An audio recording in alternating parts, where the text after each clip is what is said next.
Dica de sigilo profissional.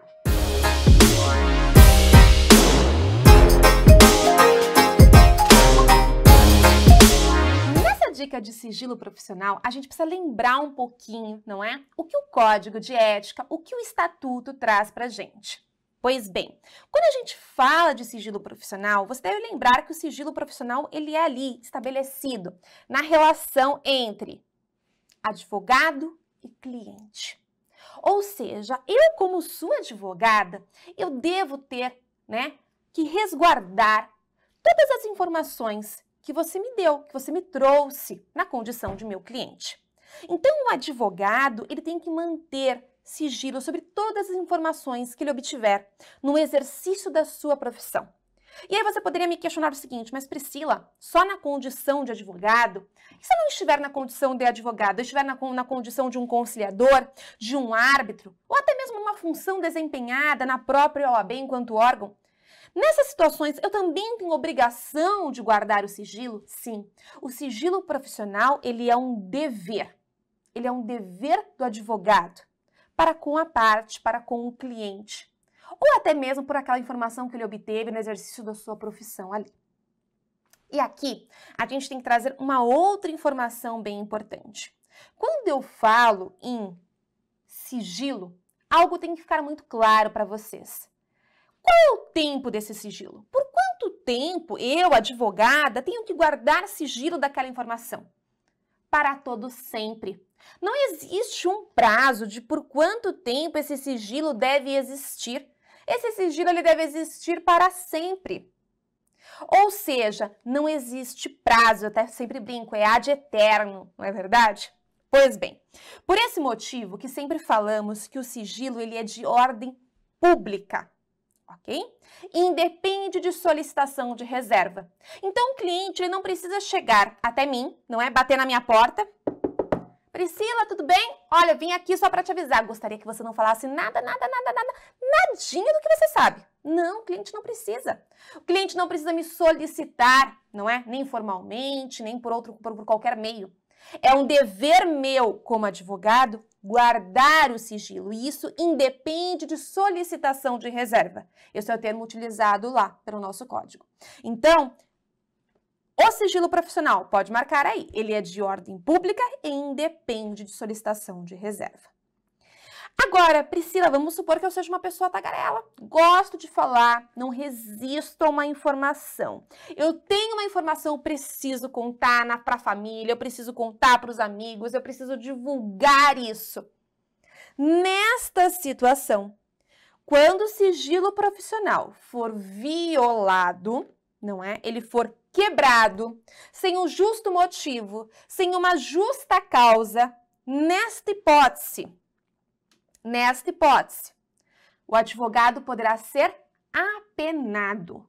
E aí você poderia me falar assim, o advogado pode ser apenado? Sim, ele vai responder um processo disciplinar e poderá receber uma penalidade.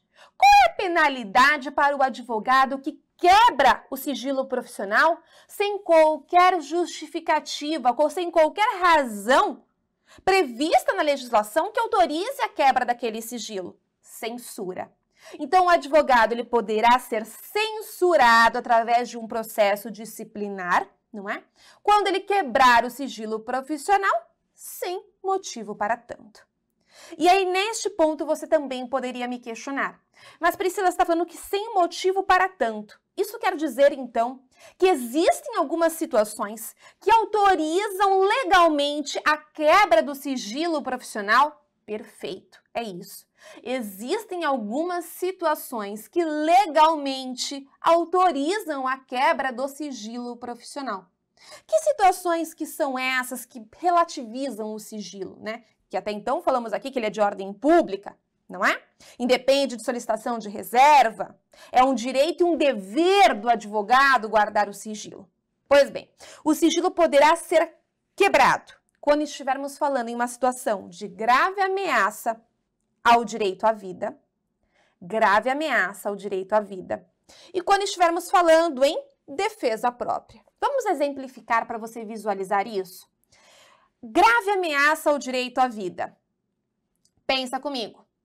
O advogado, não é? Fica sabendo, através do seu cliente, que o seu cliente pretende matar a sua esposa. Estávamos em um processo de divórcio, uma grande discussão sobre os bens, se o bem fica para A, se o bem fica para B, como que isso vai ser resolvido. Pois bem, o cliente vira para mim e diz: Priscila, é hoje.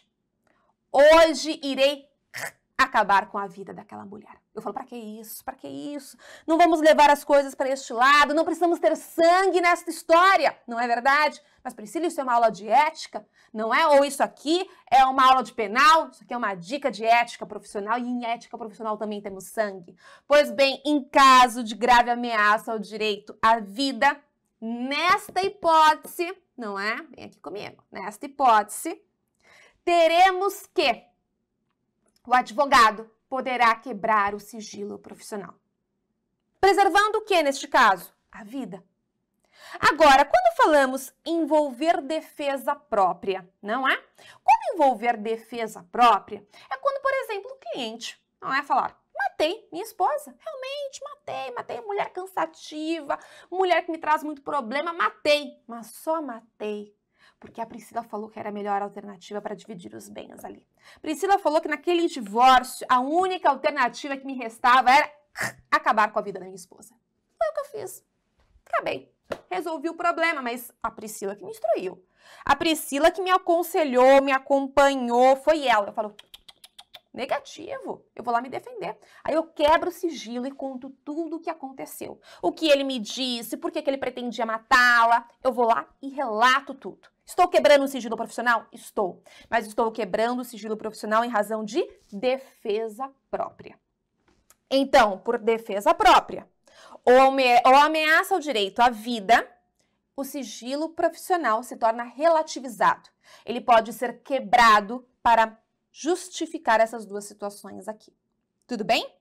Então, em resumo, quando a gente pensa em sigilo profissional, em ética, não é? De acordo com o Estatuto da OAB, com o Código de Ética e Disciplina, você deve lembrar primeiro que o sigilo profissional é um direito do advogado. Então, é um direito que ele tem em não falar sobre aquela informação e é um dever dele, como advogado, não falar daquela informação que ele obteve no exercício da profissão, que pode ser como advogado, como conciliador, como árbitro ou até mesmo em uma função desempenhada na OAB. E, por fim, devemos lembrar, aquele que quebra o sigilo sem uma justa causa poderá ser censurado. E o sigilo é de ordem pública, independe de solicitação de reserva. Com isso, vimos aqui a nossa dica, não é? De sigilo profissional com a professora Priscila Ferreira, fechando aqui a dica.